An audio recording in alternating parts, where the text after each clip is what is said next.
real estate, then we thought, excellent, this will garner us more business. What ended up happening, and this took a good long decade plus for us to realize we cut off the hand that feeds us, where a lot of smart entrepreneurs jumped in and said, well, I will buy this data for pennies on the dollar, and I may not be an expert in real estate, but I am an expert in all things traffic, and I will have the consumer come to me first, and then I will decide what the revenue model is to give this information back to the agents, and this is what birthed third-party consumer-friendly websites. I don't like to say that's what birthed Zillow, because they're not the only one.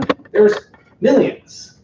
But by far and away, the most trafficked now in 2019 are Truly and Zillow. They are the same company. They keep the websites separate. And if you average the two, they average over 1 million visitors a day. So the bottom line is we will not assert them.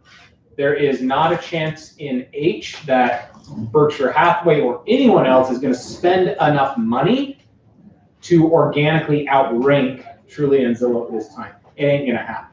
Now, our industry has spent a couple decades trying to figure out if they could hire people that could make that so. But gone are the days of thinking we're going to disrupt them. So we're really just trying to compete. Where did my presentation go? There we go. So I'll jump into this presentation, but let me give you the faster version of how you say what I just said to a client, and then did you connect to this, Joe? Nope. All right. And then really what you want to attempt to do is, I like you to know this history, but you go down a rabbit hole if you really start to try to explain it in depth to a customer. So I'll give you the quick way to do it so that the customer goes, oh man, my realtor's the bomb and I trust them. All right, who has ever had a client text or email them or call them and say, I want to see this house and this house and this house, and they send you hyperlinks and they're all Zillow, Julia, Zillow. And then you click on these hyperlinks and those hyperlinks take you to the listing on Zillow's website. And it does say that it's active for sale for $199K. And then you go to our MLS and it's either under contract, sold, withdrawn. Does it happen to everybody? Yeah. Okay, it literally happens to me at least on a weekly basis. I mean, it happened to me last night, and I taught this class in Park City yesterday. Okay? Here is what is actually happening, and that you need to explain to your consumer that is happening so that their trust in you goes up and their trust in Zillow goes down. Are you married with Nicole? Yeah, I mean, it was up before I started, so thanks. There is a spaceship hovering above the Earth that is the source code for all data and information and all things real estate. And here is the Earth. And this data center has tentacles hanging down. And anyone on Earth who wants to plug into this tentacle pays a fee, and that fee is called IDX. Okay? The source code is the MLS system. Last time I checked, there were 667 MLS systems in the United States. So, have you ever noticed that consumer-facing websites often state, we have the most accurate information, or we display the most listings, or blah, blah, blah, blah, blah, okay?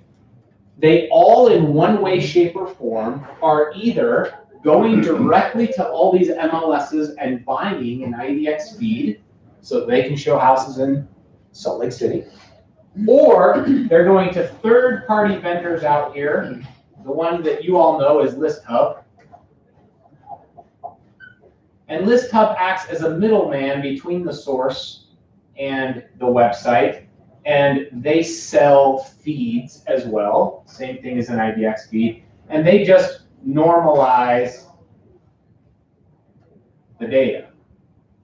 All right. That little analogy is all you need to know to tell a client this. The IDX feed that they're paying money for to the source code is only as good as the feed that that website is buying. Let's put this into real life practice.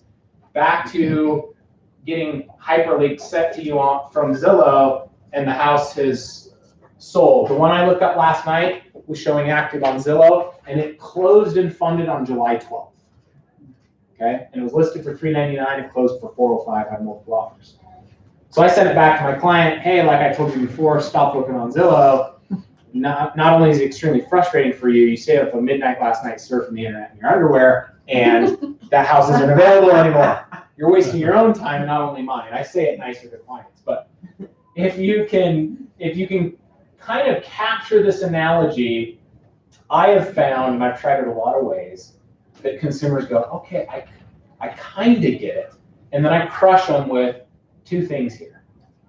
I explain the IDX feed and I say, well, if you were Zillow and you were trying to buy feeds that you pay a monthly subscription to 667 MLS systems, bet your bottom dollar, Zillow tries to buy the cheapest feed they can buy so that they can display all the national websites, okay? So last time I checked, the IDX feed that Zillow is paying UtahRealEstate.com, we sell 7 feeds. Our MLS system sells 7. You can go buy one right now. The most expensive one is virtually a carbon copy of what you already have as a realtor, access to the MLS. It gives you all data and updates in real time. The cheapest one updates every 14 days. That's one of the bad features. Okay. So Zillow will never tell you this, but all these IDX feeds they're purchasing or middlemen they are paying to normalize this data, there is lag time. And it's different across all the MLS systems and or all the other middlemen.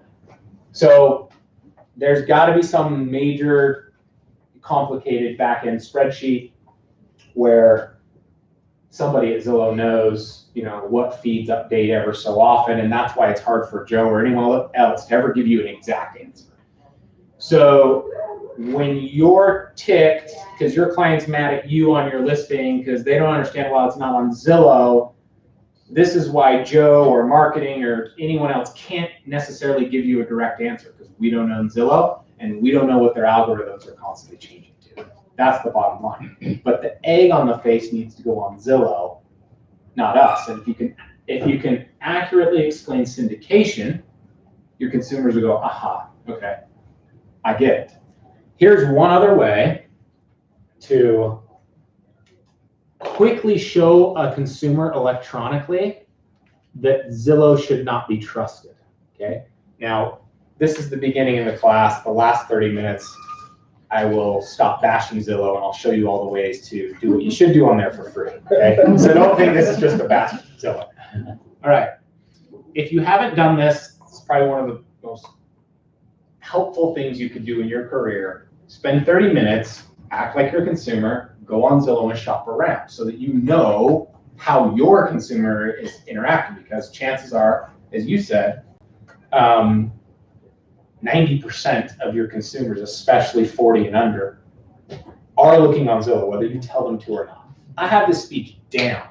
My consumers still go back that night and pull up Zillow and look on there. I mean, trust me, okay? So here is one thing you can do in front of your clients. Don't tell them this, do it with them, and they'll go, oh my gosh, I should trust you, not Zillow. Pull open Zillow, this is where you're gonna land, and just click on current location and show your consumer this.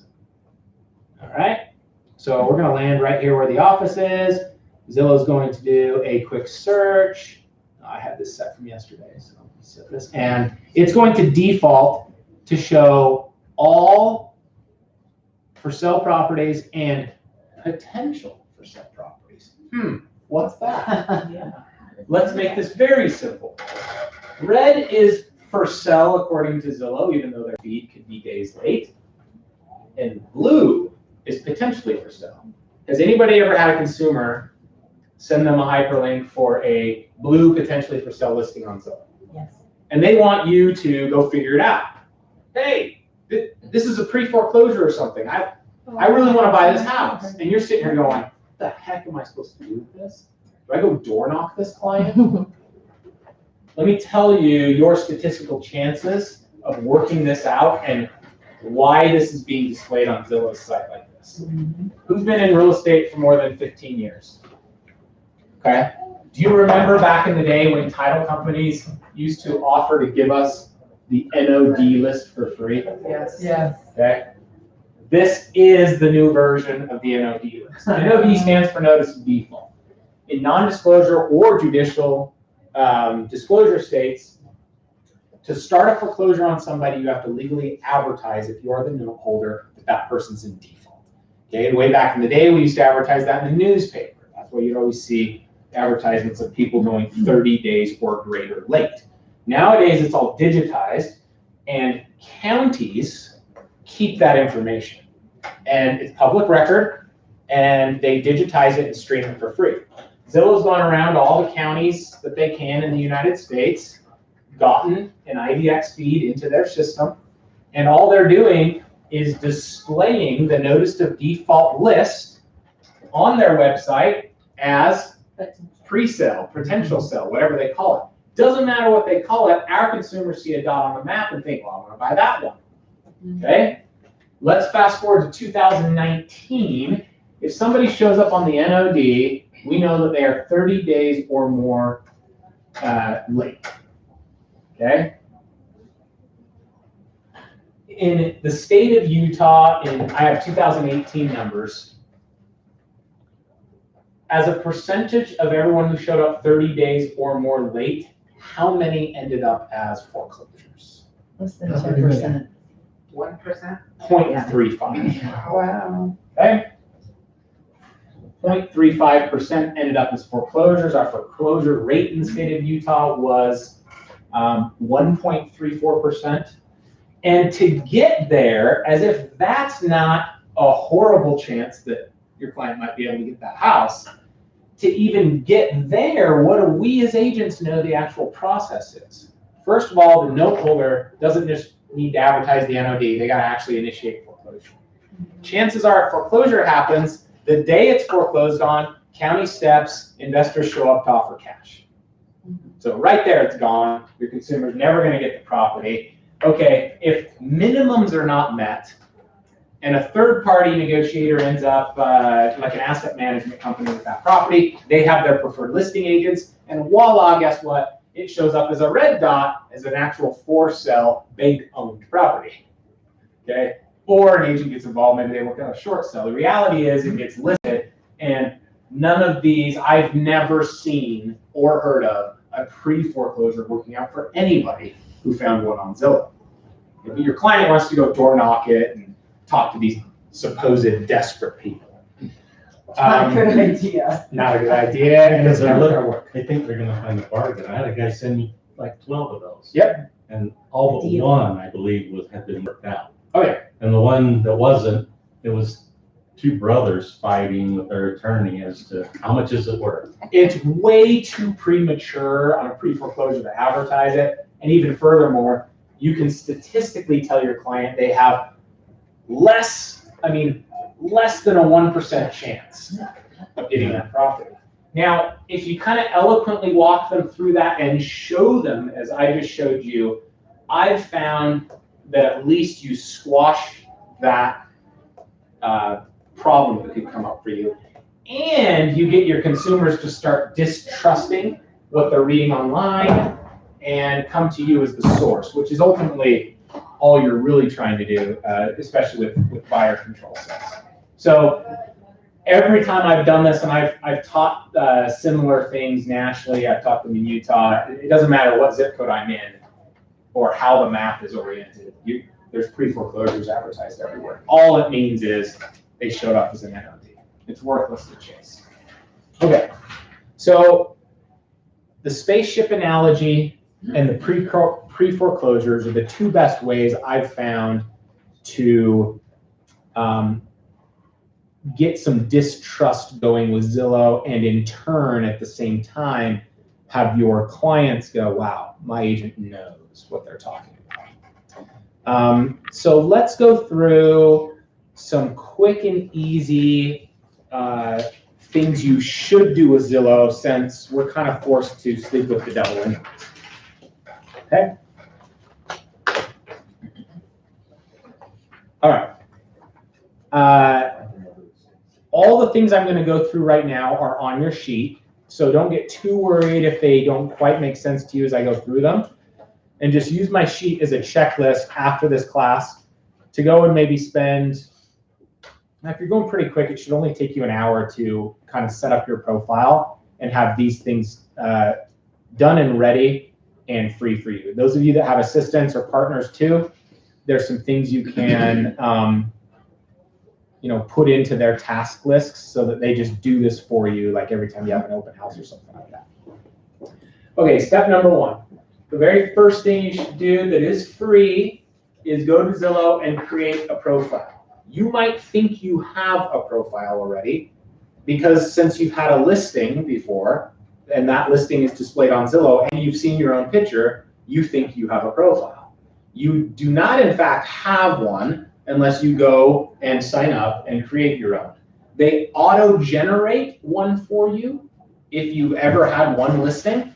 However, that is different from you actually going to their website, claiming your profile, and adding to it to make it more robust.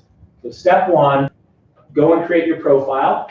For free, they do allow you to do a little write-up. They do allow you to insert personal information, email, phone, links to your website. I would put in your social media links there, LinkedIn if you have it, and film a little video about yourself or a testimonial video. Okay? So do that because there's a bunch of reasons. One of the biggest is once you claim your profile, if people try to search you on Zillow, you're going to show up. Whereas if you don't claim your profile, even though they have you in there because you've had a listing, if a customer goes to read about you on Zillow, they can't find you. Okay? Number two, for free.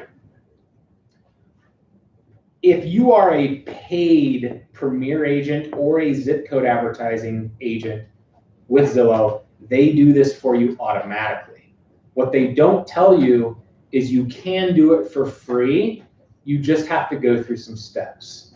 So step number two, once you have a profile, is when you have a closing, you are able to ask your client for a review. Here's the tough part. Zillow will not allow the streaming of reviews. So if you whatever your current process is, I use a system called Gold Star Reviews. So at any time a client can click my email signature and fill out a review. My assistant, after we have a closing, sends a hyperlink to our clients and asks them to fill out a review on us. And then Gold Star Reviews takes whatever they wrote and streams it or posts it to all these other places I tell it to post. Zillow is the only consumer site that doesn't allow that. Reviews have to be filled out and embedded within their ecosystem. So how it works is once you've created a profile, once a deal closes, buyer or list side control, you have to go into your profile, claim the sale, okay, and they just ask you what's the address and they verify that you sold it. And then they create you a unique hyperlink to send to your customer to give you a review for that property. And they verify from the customer that you were actually the agent. It's kind of onus. But if you get used to it, it goes really fast. You can get the hyperlink in 10 seconds, send it to your client and say, hey, maybe they're filling out a social media review for you or something, and say, could you also please do it here in Zillow? It doesn't let me cut and paste what you just filled out and put it in Zillow. And if you haven't done a lot of those, can you go back and still send them to your clients? You can. I can't remember what the cutoff time frame is. It's maybe a year or something like that, but yeah, you can. Okay. And if you're having problems, we've emailed them direct. They're horrible about response, but we've emailed them direct before and been, hey, we have these 45 closings that we never claimed. Can you please reopen them up so we can go ask for reviews? And they'll usually be pretty workable with you because they're still trying to be rather agent friendly. They want your money. Yeah, they want to turn you into a premier advertiser. So, and one other thing you can do is any reviews that you get, you are allowed to respond. As you can see, this agent does on pretty much all of her reviews. This is Megan Owen. She's one of the top agents in Omaha, Nebraska. She's on my Rethink Council. I've worked a lot with her. No assistant, no anything, consistently closes over 100 deals a year in Omaha. And she is a Nazi about getting every review and commenting back on it. And doing so is not only friendly, but it also is going to raise your results in their search algorithm. So, second thing you can do for free. Third thing you can do for free with Zillow. Utah is one of the few left holdout states, okay? What I mean by that is we're still a non-disclosure state. That means, I erased our syndication. All 7 of our UtahRealEstate.com real estate IDX feeds that you can buy if you want to make a website, not one of them, no matter what you're willing to pay, not one of them streams sold data because we're a non-disclosure state. And we have been criticized heavily for that. My personal opinion is it's the only good thing we've done in the last few decades that have protected the realtor. Yeah. Okay. Now, this is why your consumers go to other states and say, well, I can just get on Zillow and see what everything's sold for around me. And here in Utah, they still have to reach out to you. Now, I've had people say, Jake, that's not right. I get on Zillow right now and I can see sold properties around. It is true for one reason. You are legally allowed to hard code sold data. So if you close a listing and you want to go claim it in Zillow so that you can have a customer fill out a review, you can go into the back end in your profile as an agent and fill out the sold information. Sold date, who the buyer's agent was, ask your customer for a review.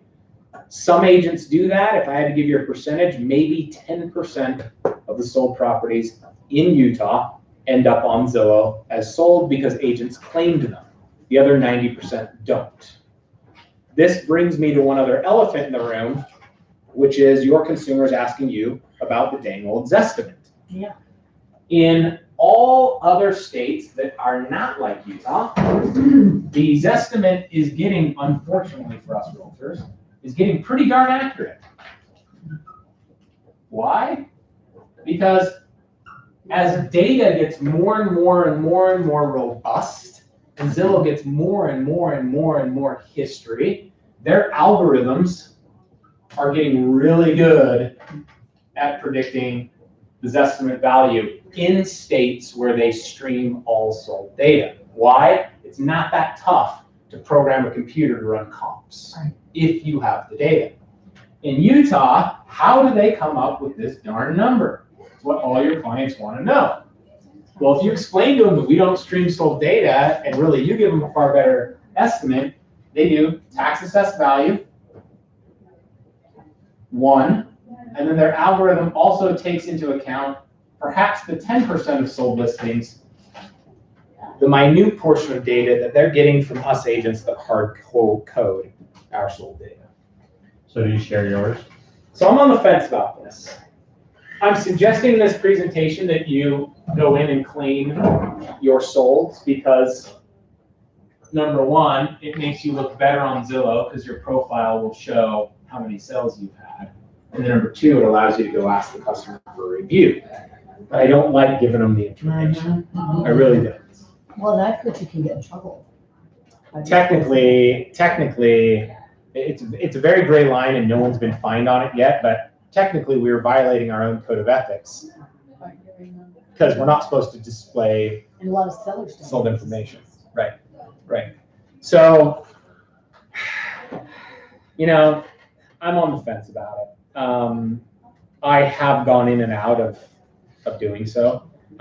We don't habitually do it on every sale, but I try to keep at least 30 to 50 sales under our Utah Cribs name in Zillow so that we look like we're doing enough business and we're robust on our profile, but I don't claim all of them. That's me. I'm hoping something will change here. There's some rumblings again of some big national lawsuits that are going to try to re-attack syndication. So stay tuned on the next year or so and what that brings. But for now, it's like, you'll hear me say this a few times today, but it's, you know, dancing with the devil is kind of the game we have to play now.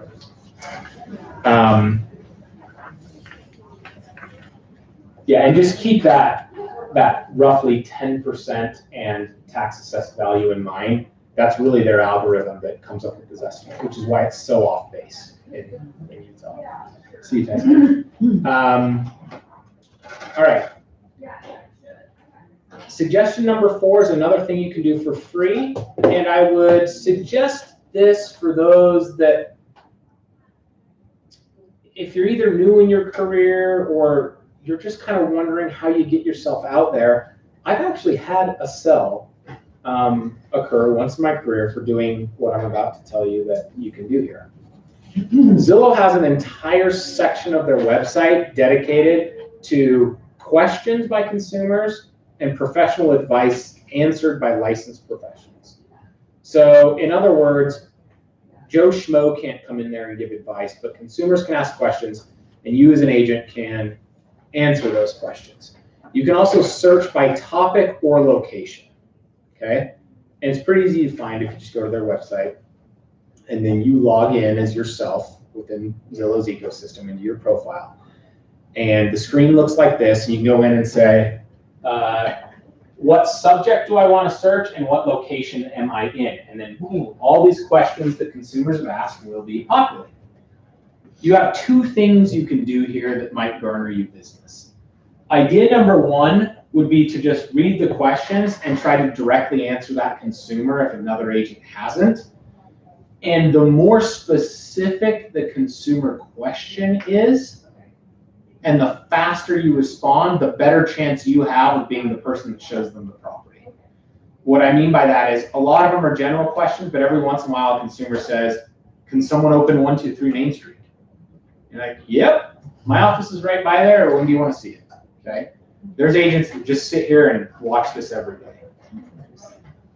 That's not the way I landed a deal on this. Here's idea number 2. Idea number 2 is less intensely watching questions and comments and searching for keywords that or topics that you know you're an expert in.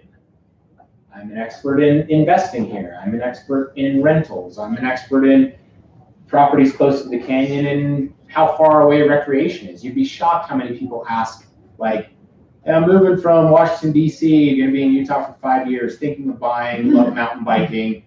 Where should I live? What's close to trail systems? I have answered questions, but long and eloquently, and then inserted hyperlinks to other stuff or videos or things I've written online to reference my answer. So someone says, where should I bike? I say, hyperlink, trailhead, hyperlink, YouTube video I filmed on how close my office is to Mount the Canyon. And if you haven't done this stuff, just steal the stuff marketing already creates for you. Take our Berkshire Hathaway professionally made YouTube videos and just insert, hey, here's a really cool video we filmed that will show you this. You do that stuff and consumers are just like, oh my gosh, this person knows what they're talking about. So you could waste all your time here because there's endless topics and people, but it's like a new school way of doing an open house in a sense. It puts you in front of live active consumers asking questions, and you don't have to hold an open house to do so. And all day, every day, people are asking questions. Okay? So Jake, is there a way to have that trigger when a new question comes up or your expertise, or you've got to be on it actively? You have to watch it. That's the crummy part. Zillow, So I have personally met with Spencer Rascroft, the CEO, the last 7 years. 2 months ago, the guy who was the original founder of Zillow just came back in as the new CEO. But Spencer ran it for 7 years. He's my same age. I've been at their headquarters in Seattle. I've been in a boardroom like this with the executives. Yeah, I don't want to scare anybody, but they're not idiots. They're really smart. They're better than anyone in our industry in tech. Anyone. NAR, Berkshire Hathaway, it doesn't matter. And although they say they're agent friendly, as I walk around their 7-story building downtown Seattle, you just can't help but get the feeling that they're ultimately here to just totally disrupt how we do business. So to answer your question, they're very smart about how they program their site, and it's called ecosystem, keeping any potential consumer within their ecosystem and not letting us exit that ecosystem. All right, another thing you can do for free, if you're a Premier agent, they automatically stream this info. If you're not paying them, if you're doing an open house, you have to go into your profile and also advertise it on Zillow to have it show up on Zillow. Okay, so you should get in the habit. We as agents just turn it into the office. I'm doing an open house on Saturday, and then we just hope that staff, makes it so on the MLS. Okay. The next step should also be make sure it's posting on Zillow. Either the staff's doing it for you or you're doing it yourself, because guess what? Most of the consumers aren't looking at utahrealestate.com. They're looking at Zillow. Yeah. They don't know you had an open house. Okay. I have talked to our MLS, Brad Belke, about programming our IDX data feed so that when we do it in our MLS, it does stream to Zillow without the onus being on us to then go into their site and display it. I was told that was going to get done. It might be done already.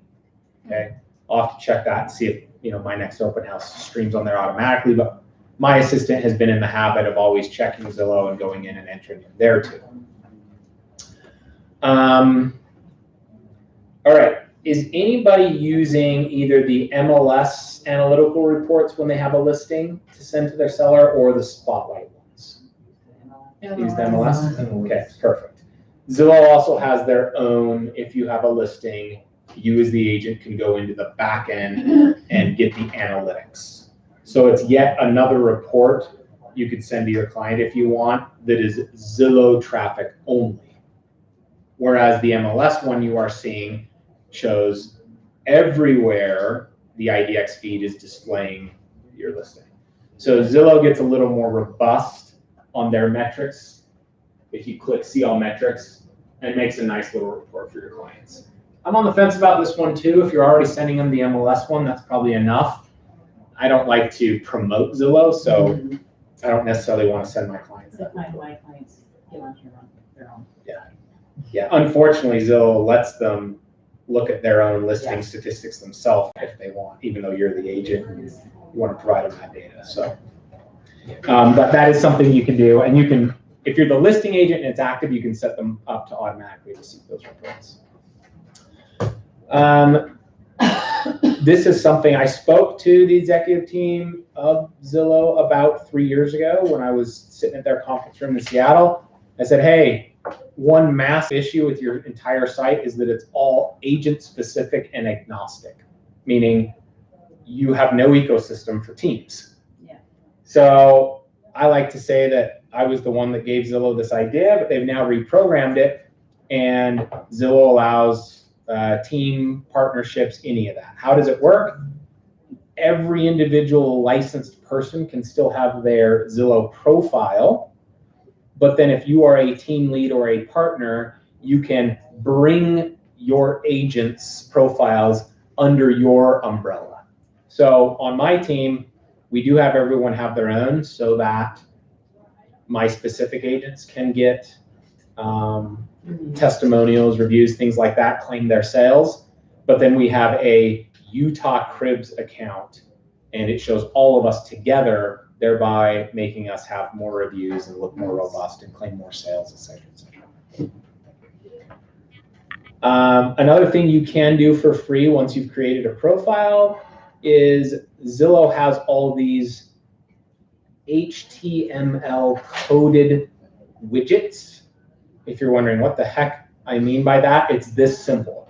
Once you have a profile, you can click on a widget button, and Zillow gives you the pre-written code that you can cut and paste that code and insert it onto your own website or your social media or a blog post you're going to do or your email signature, so that a contact me form directly is there, your listings, any active listings you have, stream your past sales, stream your testimonies or reviews, stream. So here's an idea: create a profile, you go in and cut and paste the reviews widget code, you go into your email signature and you hit paste. When you send an email next time, it should have a clean little cute box, not the ugly code that says, read all my past reviews brought to you by Zillow or something.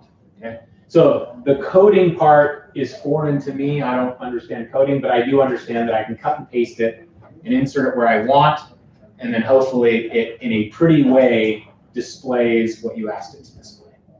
And Zillow does that for you, and it's free once you create a profile.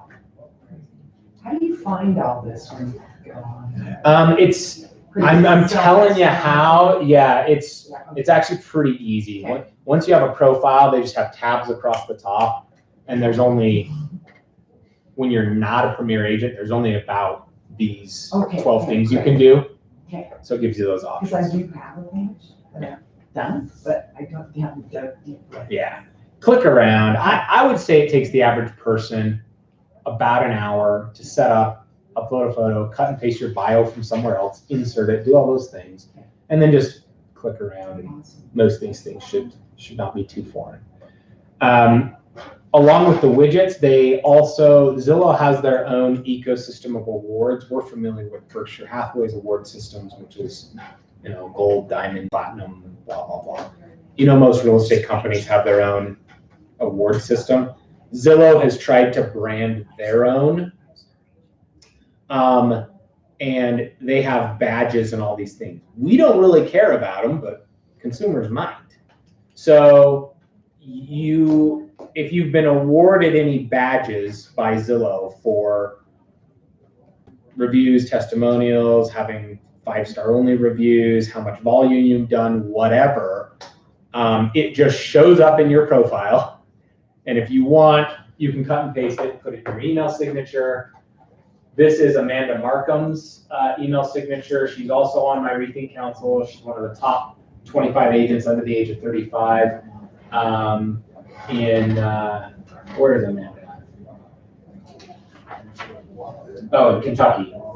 She really kills it. If you want to follow anyone on social media, follow Amanda. She does better than the social media than any agent I've ever seen. Amanda Markham, Marcum. She's in Kentucky. And if you're going to follow anything, just follow her on Instagram if you have an Instagram account. I've told my marketing guy to just troll Amanda and copy her. Even though she's one of my students on Rethink Council, she just does it right. So she's been on HGTV, just all this stuff. She's like a Southern Belle and really likable and fun. But she uses all the free things on Zillow better than anyone I've seen without paying Zillow any money. And she claims hundreds of sales and has over 100 reviews and is always screenshotting those things and sharing them on Instagram and daily. So she's doing a good job. Yeah, she's 34, 35. And who does she study with or anything? Does she do like Mike Ferry or Tom Mike Ferry? Yeah, she's in one of the Ferry coaching systems. Tom, Mike. Yeah.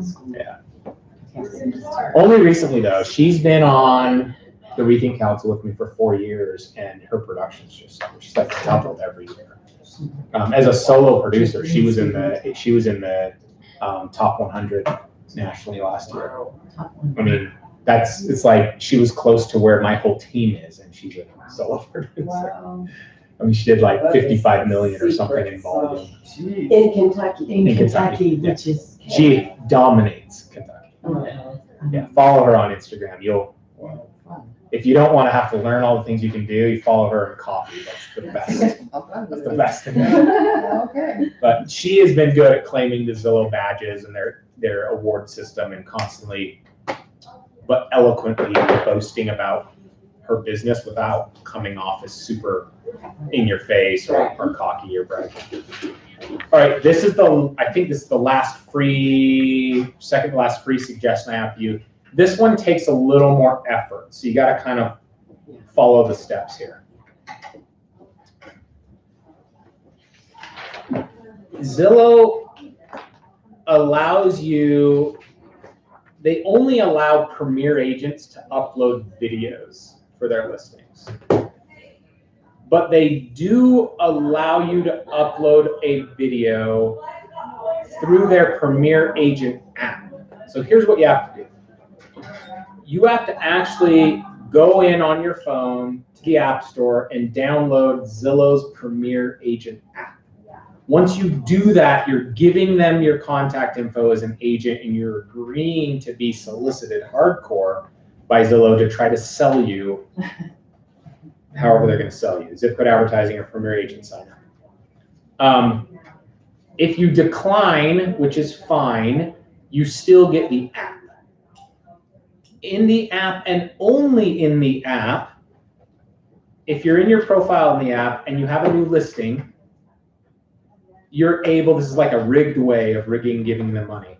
You're able to film a video on any of your listings and only your listings. Well, why the heck would you want to use this?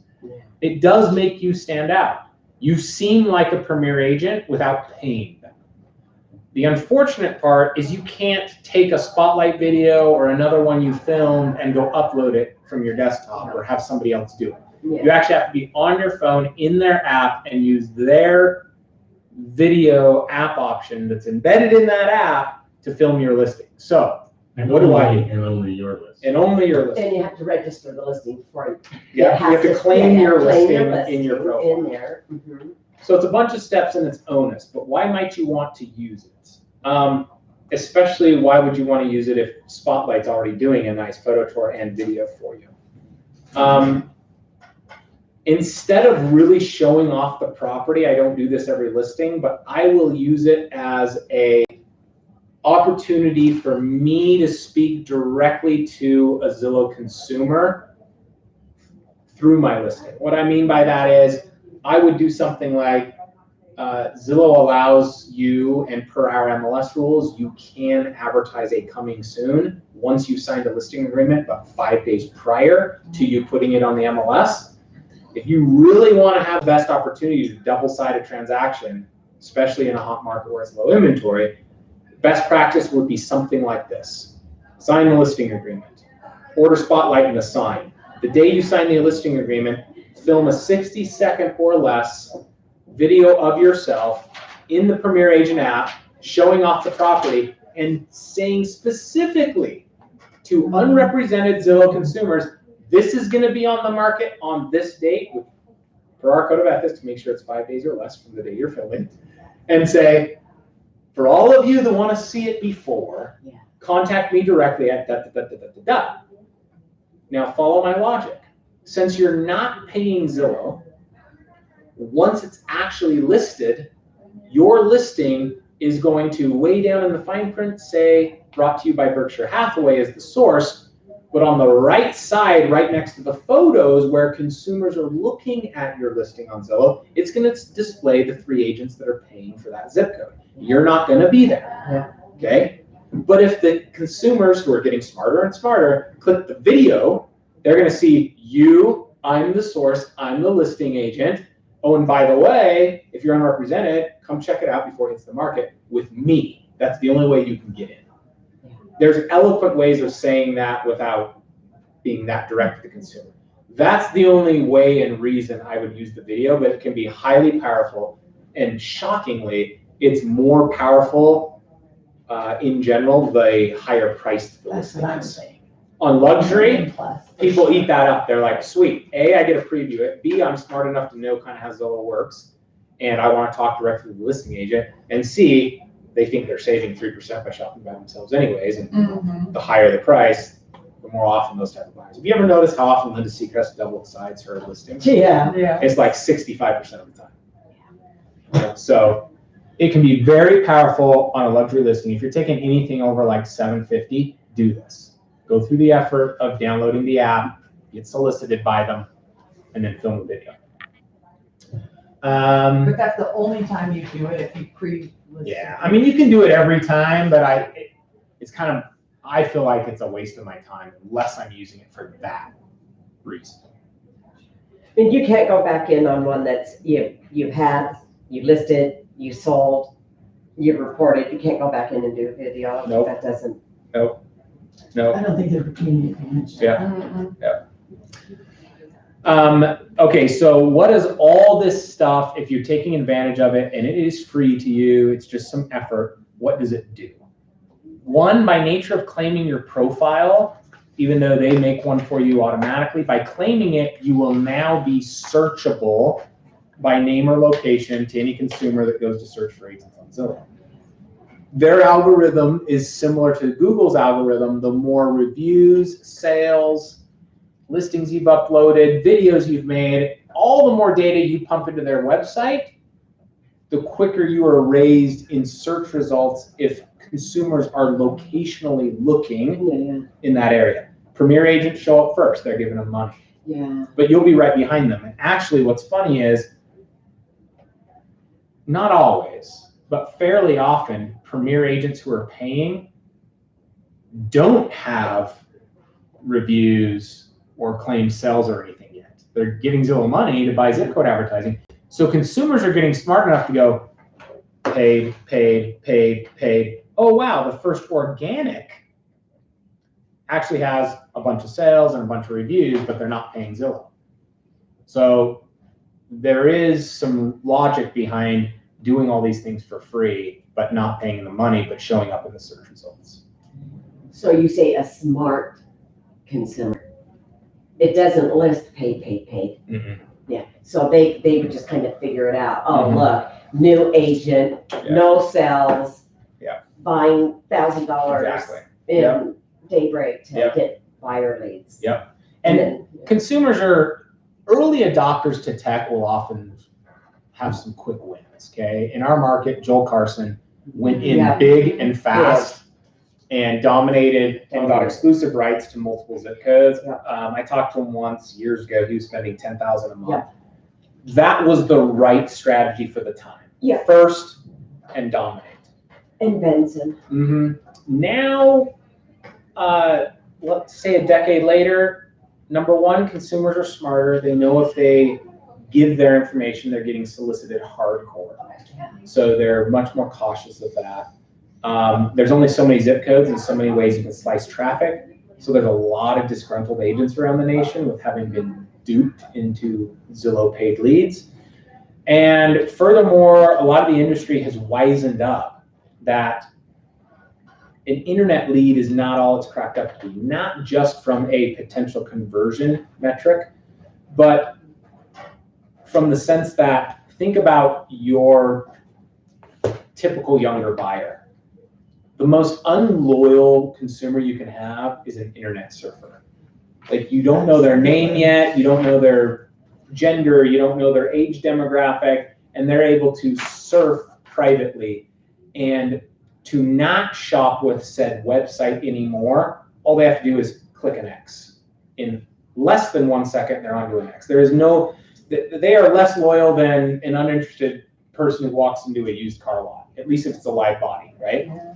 So I've taught classes on consumer habits.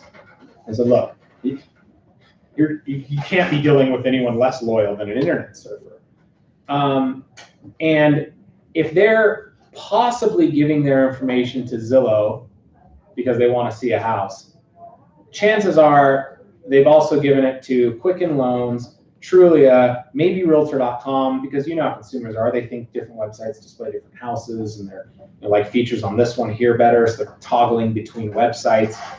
And so chances are an internet lead is also a lead for 5 other agents through 3 or 4 other sources. And that consumer is just being bombarded. So that's kind of the new school attitude towards real estate digital lead gen.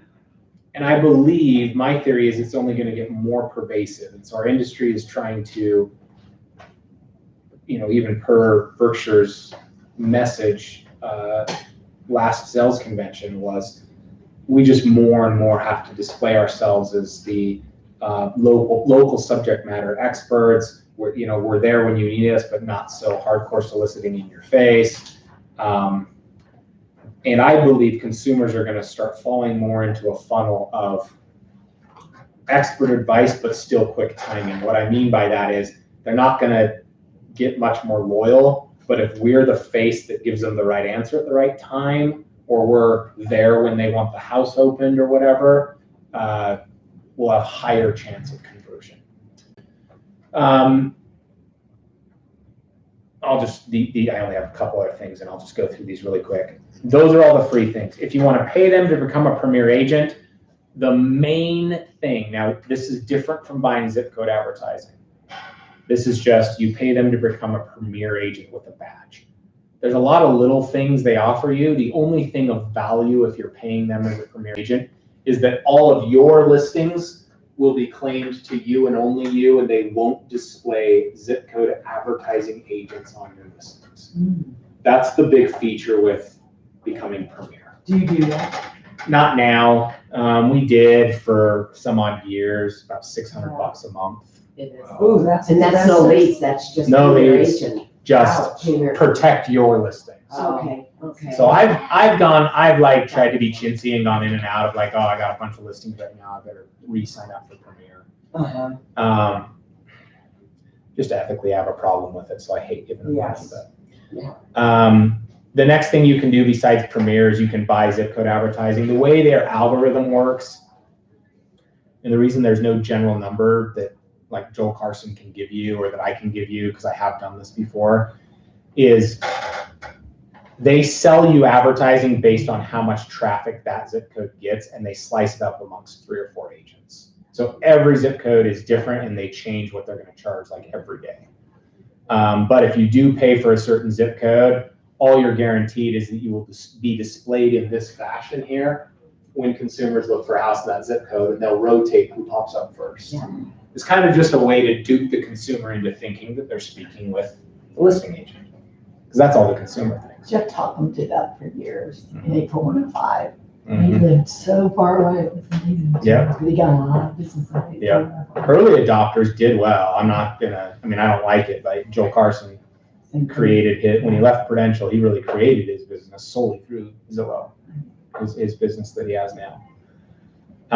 This feature really is not working out at all. Premier agents too, I just mentioned earlier that without you having to go through all those steps to get reviews, if you're paying to be Premier, when you have a closing Zillow, if you give them the consumer's info, they'll ask the consumer for you to do a review. They just do it automatically. They have what's called a Zillow concierge service for all Premier agents. So this is what that templated email looks like. So if you want to pay them, you can do that. So those are really the 3 paid features that are of any value. Here's the very last thing you can do with Zillow. If you are not busy with a bunch of other things in your business, and or you are used to calling expires or for sell by owners, I have perhaps a better use of time suggestion for you, and it's this. Zillow has on their website, so we're back on Zillow Live right now in Cottonwood Heights, and if you click on searching for properties that are for sale, and you toggle down right here under those potential listings, and we saw those pre-foreclosures, and we explained those NODs, you can also look at only make me moves. What the heck is a make me move? So there's 2 people just in our area that have done this.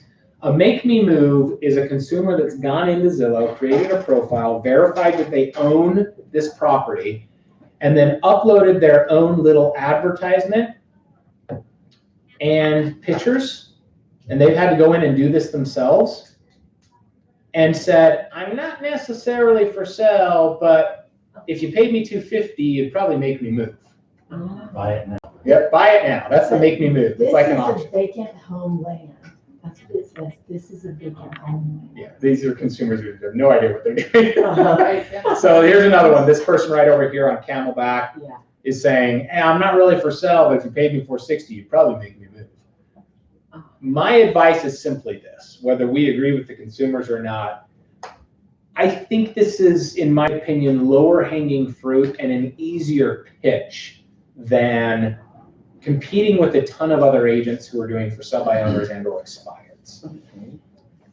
So if you're ever trying to just garner business, you can search whatever area you want live on Zillow, look at the make me moves, and simply clicking here will immediately email that consumer, because they're the ones that created their profile. So you don't even have to use a third-party software to look up their name or number or email or anything. You just click get more info.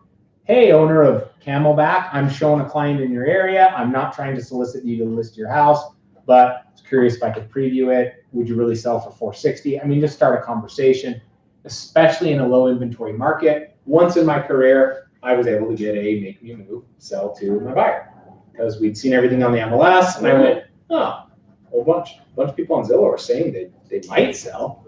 I didn't get both sides, but at least I got a house. So that's the one other piece of advice I have for you, that you could use Zillow to your advantage just by checking those things out. Okay? That's all I got for you. Awesome. We did it. 2 minutes over. Thank you. You're welcome. Yeah.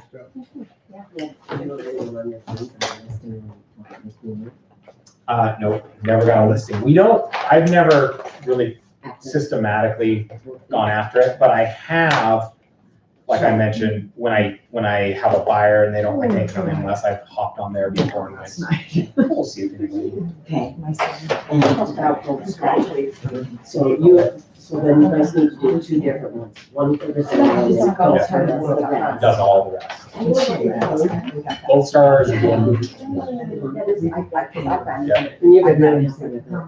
Yeah, I mean, Happy enough. happy enough because it does two things. One, That's interesting. it screens that review to wherever I want it to go. So like, if somebody fills out no Gold Star, it then goes to the 6 other places we want to review posted, my website, our social media, blah, blah, blah, blah, blah. It doesn't Gold Star screen review. Number 2, You have a if negative it's anything review. less than whatever you set is your minimum barrier, it thanks the consumer for their review, so they think they really got you. And Yep. if they're mad and And it slammed or doesn't whatever, go and live. it doesn't go live. So But they it's- notify you, so you could. they notify us so we can either Follow reply or whatever. Yeah. That's saved us once. Okay, But it's and worth it. well, text us one negative and that can be Great class. You're, Thank you. yep, you're welcome. So as a team and the app, do you like share one login? We share one and just do a review if you use our trips. Yeah, so like, any of you just log into you have one app, like say you're gonna do that live video thing you talked about. Yeah. So it only work on one phone or just one? We only do account? one just because we all didn't want to be solicited. Right. Like my team, we try to be pretty smart about like rigging system we're gonna pay for and Yeah. treat the team as one person. Yeah. But it's hard because a lot of the software in real estate is not programmed to be team. So if the app's on your phone, then Deso needs Someone to has to borrow take your my phone. phone. Okay, Yeah. that's what I was kind of wondering. Can I ask a quick question? Yeah. So I'm working the listing up here on off east of Wasatch. Yep. And it's a larger lot than most of them. Most of them are 2.5, 3.2s, under an acre. And it is just a smidgen below an acre. Yeah. So comps, there are no comps with the same amount of land. Yeah. Is there any trick angle that you would do? So Debbie Neeson just had this question like 2 weeks ago. Oh, And I typed her a very kind of eloquent, data robust response. So we either shoot me an email. Yep. And I'm gonna forward you that exact change. okay, And that is her exact question. She's like, I got this property, everything else is a third, I'm Yeah. a full acre. Yep. And I went and looked at it, and my suspicions were confirmed. Yes, it's an acre, that's Not great, visible. but sloped, sure, it's great views and creates privacy, there's some value to that, but our consumers think, okay, everyone around me's a third, I'm Yeah. a full acre, I'm so gold. mine's worth at least what a half acre's worth, or Selling more raw. in the area, raw. Yeah. And so I typed it Uh-huh. all out for Debbie. I was like, okay, question 1 for your consumer. Is it subdivided? No, it's not. Question 2, what's the shape? What's the topography? Yeah. Great. Is it flat? If it's not subdividable, but it could have an amazing shop garage or pool, there's big value. If it can't, Mm-hmm. there's not much value. Yeah. So sometimes There's there's, 2 lots. okay, so that's big value. And they're pulling they're pulling a PR for me. So I can see the plat net and stuff. Then the big question that comes up there, 2 lots, great. Is the other one buildable? There's a Yeah, difference yeah, between that, Yeah, right? okay, right. But I'll preview my email I wrote a couple weeks ago to make sure it answers your questions too first. Thank you, But just Thank you. shoot me an email and I'll. Thank you. Yeah. Appreciate that. You got it.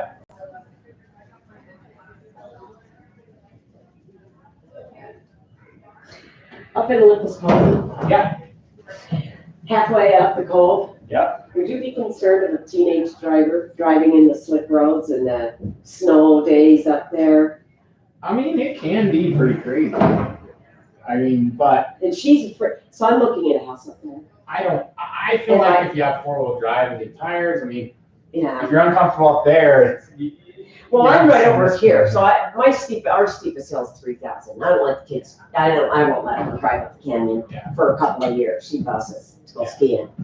But, so I'm looking at this place in Olympus Cove and she hasn't got a car yet. She's gonna be senior. I wasn't in a hurry. Huckon was a different story. And now I'm thinking, oh my God, her driving up there, those, yeah. those roads. And until she does get the car, no buses go up there. Oh, that's right. So that does add, she's closer to the school, but then I've got to be running everywhere and then there's no garage. I'm going from a 2-car to a carport. But a really cool mid-century, Oh, man. Yeah, this is I don't damn know. I can't trade-offs. answer that one for you.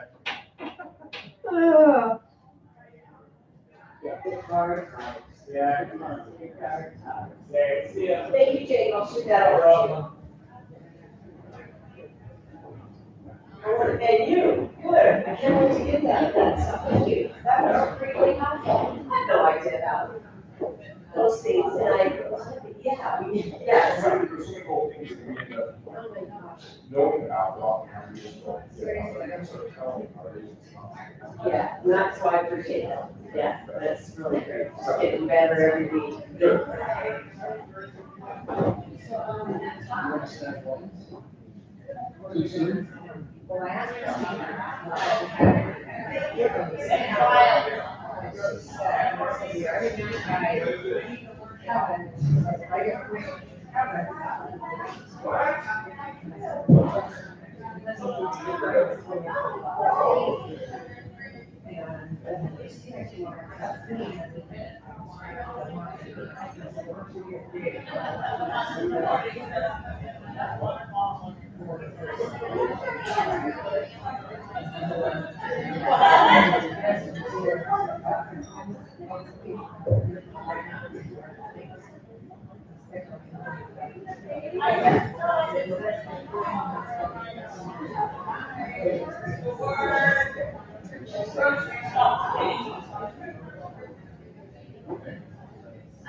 We're getting ready to go to the third floor, right?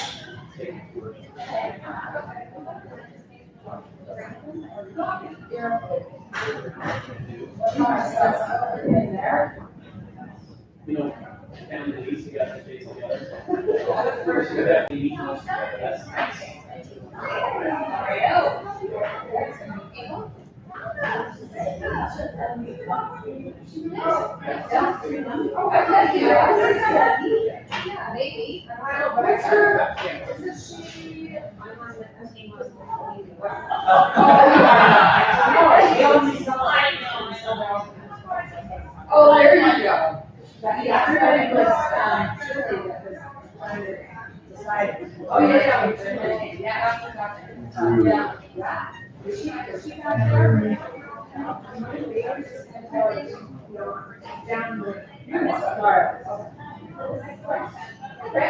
how are you?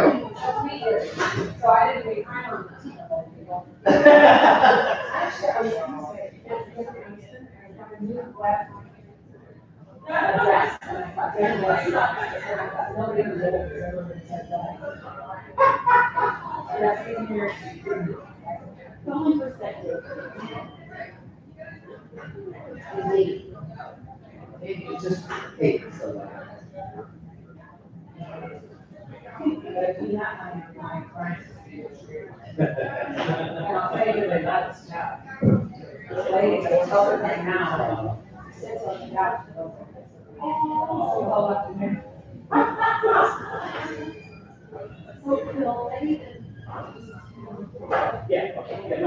You're driving your shit with me. That's so funny. I go everywhere with my shirt.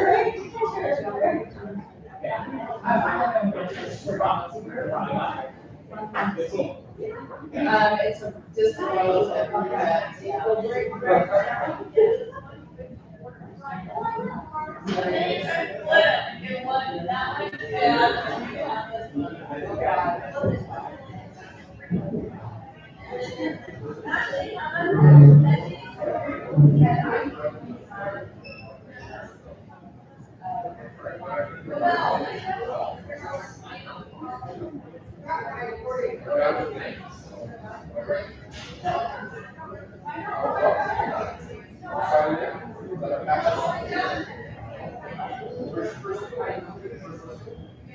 Well, I had a question. I was thinking it together.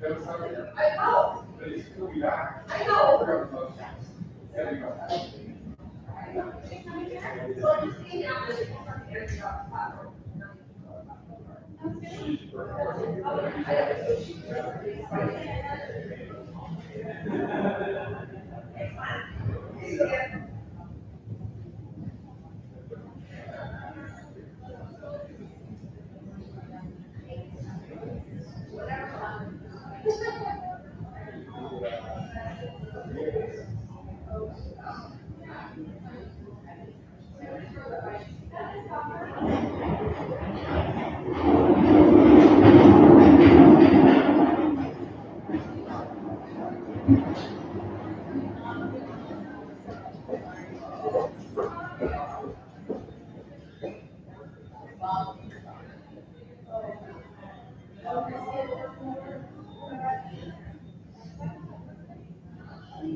Yeah, so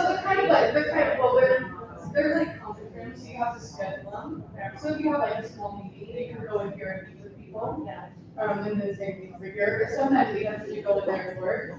The big long table has, outlets on it, so you can work at the big long table. And then there's like 2 cubicles at the end that are gonna share this space. So the kind of person who is gonna just go there, you're able to set up, you don't get keys or anything, you don't get desk, it's just a daily steps.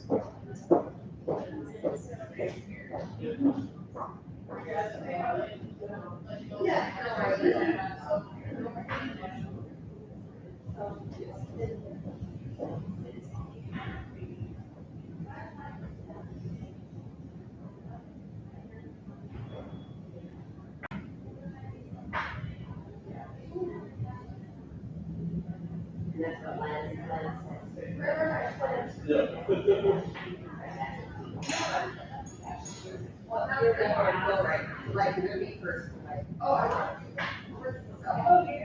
Sorry.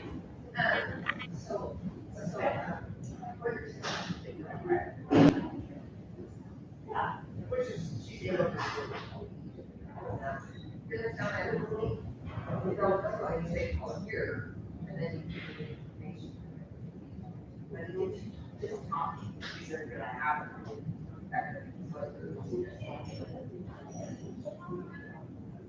Where is it, number of times, or is it virtual?